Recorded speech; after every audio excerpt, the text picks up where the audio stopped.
नमस्कार दोस्तों, मैं हूं नीरज शर्मा।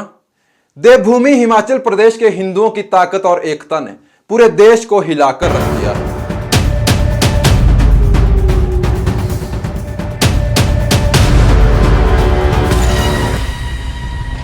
बीते कुछ दिनों से हिमाचल के अलग अलग जिलों में हिंदू संगठन उग्र आंदोलन कर रहे हैं और इन आंदोलनों का मुख्य कारण है मुस्लिम समुदाय द्वारा बनाई जाने वाली अवैध मस्जिदें। हिमाचल प्रदेश में ये जोरदार प्रदर्शन शुरू होते हैं शिमला के संजौली से और शुक्रवार को मंडी के जेल रोड में भी हिंदू संगठन उग्र प्रदर्शन करते हैं और अब पूरे प्रदेश के हिंदू संगठन अवैध मस्जिदों को गिराने की मांग कर रहे हैं। आज के इस वीडियो में हम हिमाचल प्रदेश में हो रहे इन आंदोलनों के प्रमुख कारणों को विस्तार से समझेंगे। बात करेंगे सेंट्रल वक्फ काउंसिल या वक्फ बोर्ड की। आखिर देवभूमि हिमाचल में अचानक से ये प्रोटेस्ट क्यों शुरू हुए और क्या है ये पूरा मामला, आइए समझते हैं।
हिमाचल प्रदेश की राजधानी शिमला में एक पॉपुलेटेड इलाका है संजौली। यहां एक मस्जिद का निर्माण किया गया है और शिमला के हिंदुओं का कहना है कि यह मस्जिद अवैध रूप से बनाई गई है और इसे जल्द से जल्द गिराया जाना चाहिए।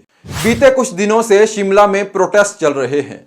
प्रोटेस्ट करने वाले लोगों की मांग है कि इस अवैध मस्जिद को जल्द से जल्द गिराया जाना चाहिए और 11 सितंबर को यह प्रदर्शन इतने उग्र होते हैं कि शिमला के हिंदू संगठन मस्जिद की ओर बढ़ने लगते हैं, जिसके बाद सुरक्षा बल को यहां पर लाठीचार्ज और वाटर कैनल का इस्तेमाल करना पड़ता है। लेकिन शिमला के हिंदू संगठन पीछे नहीं हटे और मस्जिद से 100 मीटर दूर चक्का जाम करके नारेबाजी करने लगे। इस लाठीचार्ज में बहुत से प्रदर्शनकारी घायल भी हुए। अचानक से शिमला के संजौली में यह प्रोटेस्ट क्यों होने लगे, इस बात को भी समझ लेते हैं। हिमाचल के हिंदुओं का कहना है कि हिमाचल प्रदेश में मुस्लिम्स आकर बस रहे हैं, जिसकी वजह से प्रदेश का माहौल खराब हो रहा है। अब इसमें मस्जिद का मामला कैसे सामने आया? दरअसल जिस जगह पर मस्जिद बनाई गई है उस जगह को मलियाड़ा कहा जाता है। पिछले महीने 30 अगस्त को मलियाड़ा में दो समुदायों के लोगों के बीच में विवाद हो गया था। मारपीट के बाद एक स्थानीय दुकानदार यशपाल सिंह घायल हो गया था। रिपोर्ट के मुताबिक मुस्लिम समुदाय से जुड़े एक शख्स ने यशपाल के सिर पर रॉड से हमला किया था, जिसके बाद उसके सिर में गहरी चोटें आई थीं। यशपाल पर हुए हमले के विरोध में 2 सितंबर को स्थानीय लोगों की भीड़ शिमला के संजौली में इकट्ठा हुई। हिंदू संगठन जुलूस निकालते हुए मस्जिद की तरफ बढ़ने लगे और मस्जिद के बाहर समुदाय विशेष के खिलाफ नारेबाजी करने लगे। हनुमान चालीसा का पाठ किया गया और भजन गाए गए। शिमला के हिंदुओं ने मस्जिद को अवैध करार दिया और इस अवैध मस्जिद को जल्द से जल्द गिराने की मांग की जाने लगी। वहां जमा हुई भीड़ ने मुस्लिम समुदाय से जुड़े लोगों की दुकानों और ठेलों को बंद करवाया। शिमला के संजौली में हुआ यह विवाद विधानसभा तक पहुंचा और सुक्खू सरकार ने मस्जिद के निर्माण पर सवाल उठाए। हिमाचल सरकार के ग्रामीण विकास एवं पंचायती राज मंत्री अनिरुद्ध सिंह ने कहा कि शिमला में बनी इस अवैध मस्जिद को गिरा देना चाहिए। उन्होंने कहा कि हिमाचल प्रदेश में मुसलमानों की आबादी बढ़ती जा रही है और प्रदेश में बांग्लादेश से घुसपैठ करके आए रोहिंग्या मुसलमानों की आबादी बढ़ती जा रही है, जिसके कारण हिमाचल प्रदेश में माहौल खराब हो रहा है। प्रदेश की महिलाएं सुरक्षित नहीं हैं और लव जिहाद जैसे मामले प्रदेश में बढ़ते जा रहे हैं। कैसी स्थिति उत्पन्न हो रही है प्रदेश में? जो रोज नए लोग आ रहे हैं, कोई जमात वाले आ रहे हैं, कहीं आ रहे हैं जिनका अता पता ही कोई नहीं। क्या ये रोहिंग्या मुसलमान है? मैं खुद अध्यक्ष महोदय 1-2 जनों को जानता हूं जो बांग्लादेश से आए, उसकी वेरिफिकेशन होनी चाहिए। मैं इस सदन में आपके माध्यम से मुख्यमंत्री महोदय को बोलूंगा। अगर क्राइम हो रहे हैं, रॉबरी, आज संजौली बाजार में थोड़ा पर लोअर बाजार में, लोअर बाजार सुरंग के अंदर औरतों का सर चलना मुश्किल हो गया, ये मैं बोलना चाहूँगा आपको। ऐसे ऐसे कमेंट पास होते हैं, मैं व्यक्तिगत गवाह हूँ उस बात का। मैं आज क्राइम हो रहा है, ड्रग्स का क्राइम हो रहा है, चोरियाँ हो रही हैं सर। लव जिहाद जो सबसे बड़ी बात है सर, इसके ऊपर भी ध्यान देने वाली बात, जो कि हमारे देश के लिए, प्रदेश के लिए बड़ी खतरनाक बात है सर। वायलेंस हो रहा है सर, लड़ाई झगड़े हो रहे हैं। क्या हमारे लोकल लोगों ने शुरू करा सर वायलेंस? ये भी पता करा जाए, शुरू उन्होंने किया, उसके बाद जो है लोग पुलिस थाने का घेराव भी किया है।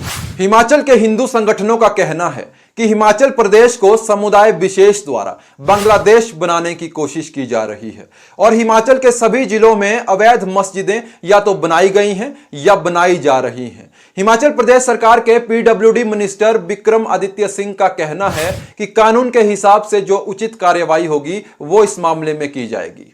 7/9/2024 को यानी आज से 3 दिन बाद सुनवाई हेतु लगा है और क्योंकि मामला सब जुडिस है, निर्णय होने के उपरांत यदि अवैध निर्माण पाया जाता है तो उससे नियमों के तहत इसके ऊपर कार्रवाई की जाएगी। संविधान की बाधाओं में रहते हुए हमें जो है रिस्पॉन्सिबल तरीके से इस चीज पे with in the ambit of law and with in the ambit of constitution and particularly जैसे मैंने कहा with in the ambit of the MC act which is in place in this particular instance, हमें इसके ऊपर सरकार जो है वो कार्रवाई करे। अब बात करते हैं देवभूमि कुल्लू की। शिमला और मंडी के बाद शनिवार को देवभूमि कुल्लू में हिंदू संगठनों द्वारा जोरदार प्रदर्शन किए गए।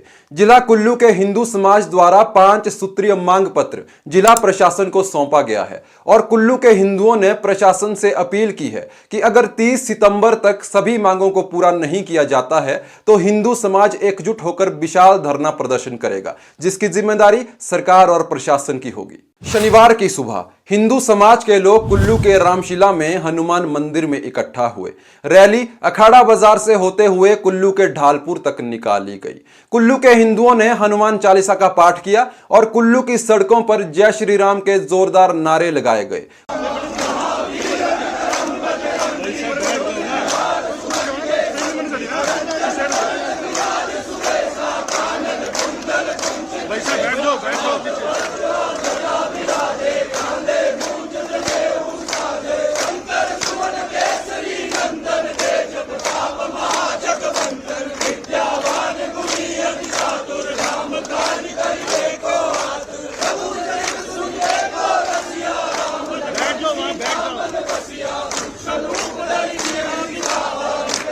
कुल्लू के हिंदुओं का कहना है कि कुल्लू के अखाड़ा बाजार में एक जामा मस्जिद बनाई गई है। यह पूर्ण रूप से अवैध है क्योंकि ना तो इसके रेवेन्यू रिकॉर्ड्स हैं और ना ही कंप्लीट डॉक्यूमेंट्स, और इसकी कंस्ट्रक्शन भी इलीगल है। साल 2017 के बाद इस मस्जिद पर स्टे लगाया गया था, फिर भी इसके 5 फ्लोर बना दिए गए हैं। हिंदुओं का कहना है कि अगर इस मस्जिद को 30 सितंबर से पहले नहीं गिराया जाता है तो कुल्लू में उग्र आंदोलन किए जाएंगे। कुल्लू के हिंदू समाज का कहना है कि कुल्लू में मुस्लिम कम्युनिटी के लोग बढ़ रहे हैं, जिससे ऋषि मुनियों और देवी देवताओं की भूमि कुल्लू में माहौल खराब हो रहा है। हिंदू समाज का कहना है कि मुस्लिम समुदाय के लोगों का व्यवहार ठीक नहीं है और स्थानीय लोगों को मुस्लिम समुदाय के लोगों के व्यवहार से आपत्ति है और कुल्लू के हिंदुओं में इन बातों को लेकर काफी रोष और गुस्सा है। और कुल्लू के हिंदुओं में यह गुस्सा सिर्फ मस्जिद के मामले से नहीं है। हाल ही में कुल्लू की गड़सा घाटी में मुस्लिम समुदाय से जुड़े कुछ लोगों ने गौ हत्या की थी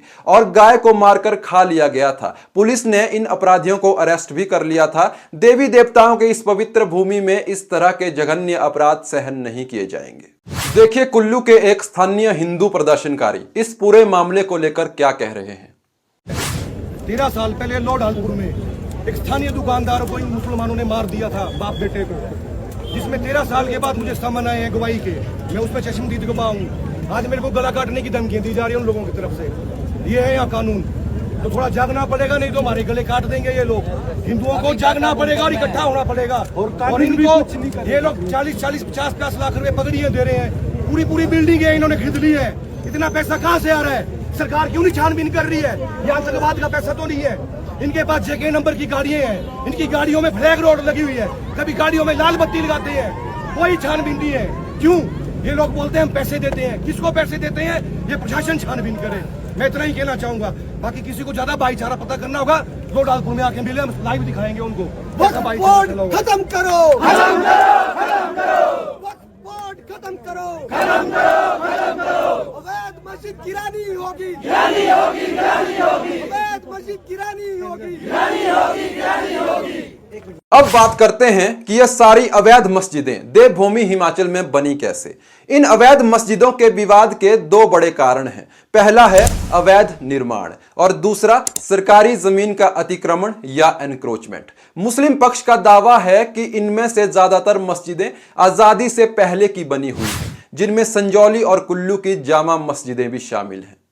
मुस्लिम समाज का दावा है कि जिस जमीन पर इन मस्जिदों का निर्माण हुआ है वो जमीन वक्फ बोर्ड की जमीन है, जबकि प्रशासन का कहना है कि इस जमीन का मालिकाना हक हिमाचल सरकार के पास है। हिमाचल सरकार के अनुसार 1967 के दस्तावेज भी इस बात की पुष्टि करते हैं कि यह जमीन सरकार की थी, जिस पर बाद में वक्फ बोर्ड ने कब्जा कर लिया था, और अब वक्फ बोर्ड कहता है कि यह जमीन उसकी है और इस पर वक्फ बोर्ड का अधिकार है। आखिर क्या है यह वक्फ बोर्ड? आइए इसे समझ लेते हैं। वक्फ एक अरबी शब्द है और इस्लाम में इसका मतलब ऐसी चीज या संपत्ति से है जो लोगों के हित के लिए अल्लाह के नाम पर दान दी जाती है। मतलब अगर किसी मुसलमान के पास कोई जमीन है और वो उसे दान देना चाहता है ताकि भविष्य में वो जमीन लोगों के काम आ सके, और उस जमीन को वक्फ प्रॉपर्टी में शामिल किया जाता है। इस जमीन पर लोक कल्याण के लिए हॉस्पिटल, स्कूल, कॉलेज, मस्जिद या कब्रिस्तान बनाया जा सकता है। वर्तमान में रेलवे और रक्षा विभाग के बाद सबसे ज्यादा प्रॉपर्टी वक्फ बोर्ड के पास है। अब सवाल यह उठता है कि इसका मुसलमानों से क्या लेना देना है। इसका जवाब इस्लामिक हिस्ट्री से जुड़ा है।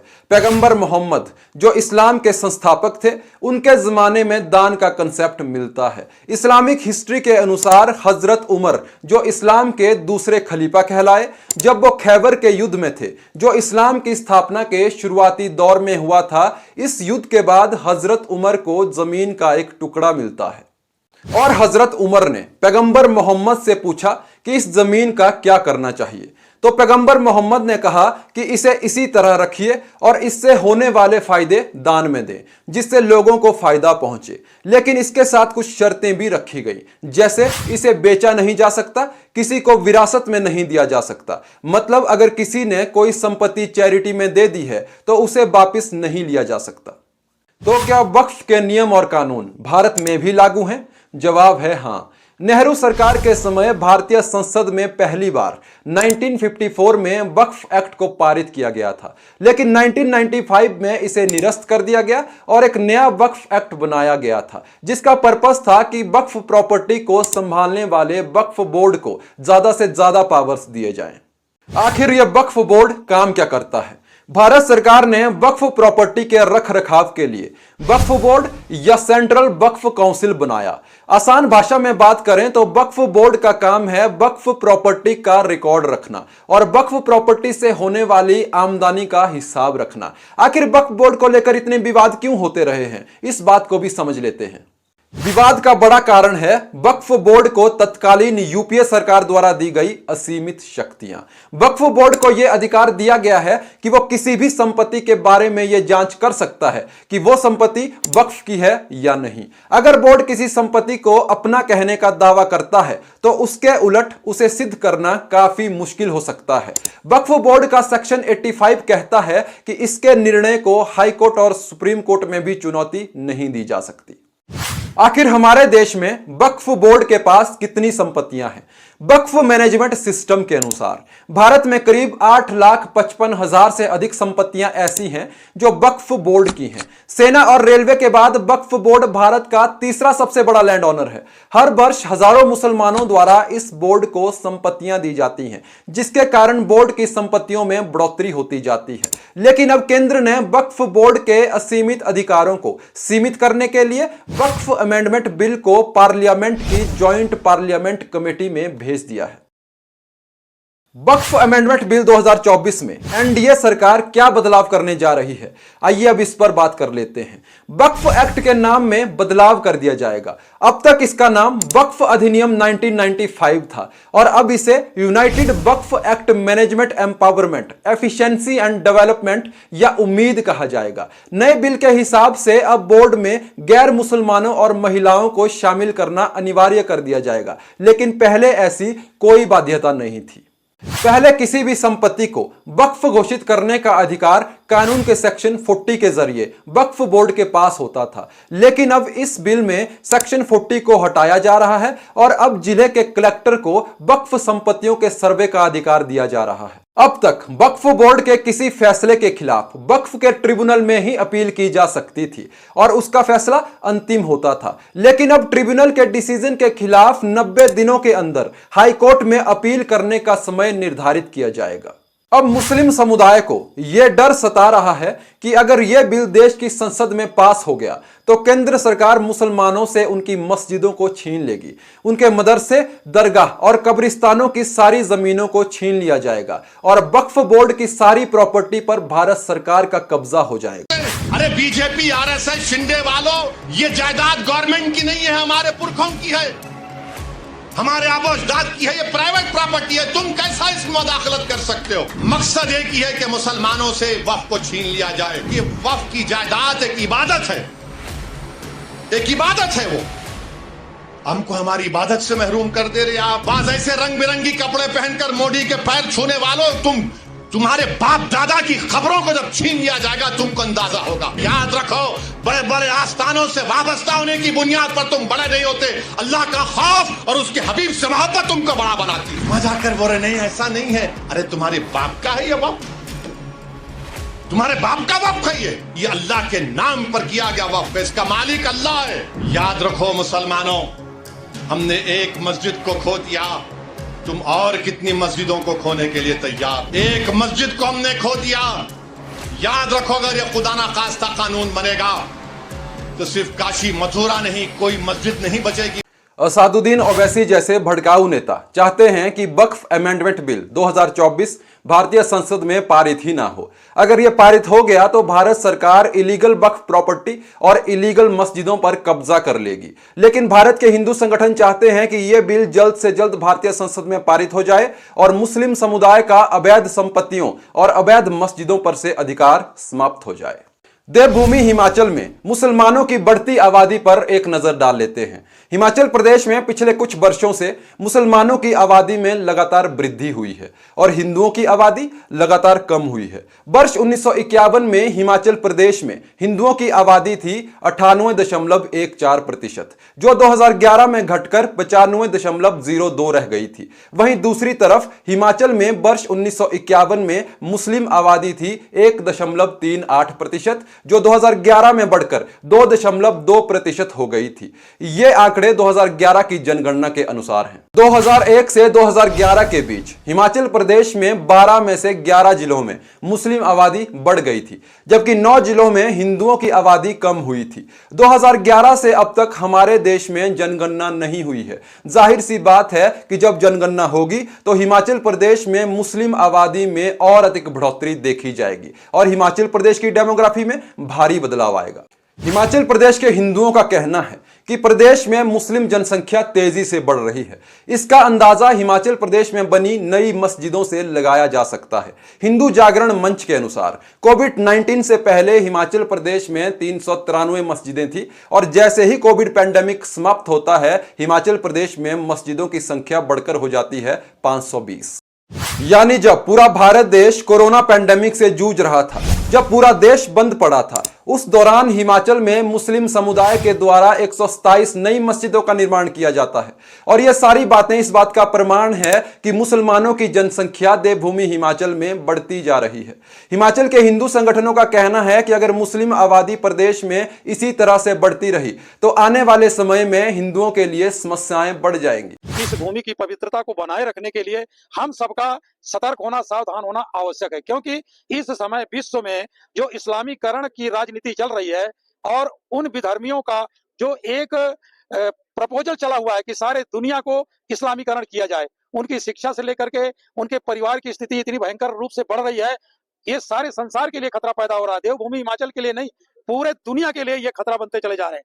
और जहां जहां दुनिया में उग्रवाद है, आतंकवाद है, वहां पर अधिकांश 90% इन लोगों का ही हाथ पाया जा रहा है। हिमाचल के हिंदुओं का कहना है कि बाहर से आने वाले मुस्लिम समुदाय के लोगों का पंजीकृत होना आवश्यक है। प्रदेश के हिंदुओं का कहना है कि मुस्लिम समुदाय द्वारा बनाई गई सभी अवैध मस्जिदों को जल्द से जल्द गिराया जाना चाहिए। अगर सरकार और प्रशासन ऐसा नहीं करता है तो अब तक ये प्रदर्शन पूरे हिमाचल में शांतिपूर्ण ढंग से किए गए हैं। अगर हिंदुओं की सभी शर्तों को पूरा नहीं किया जाता है तो ये आंदोलन हिंसक रूप ले लेंगे, जिनकी पूरी जिम्मेदारी प्रशासन और सरकार की होगी।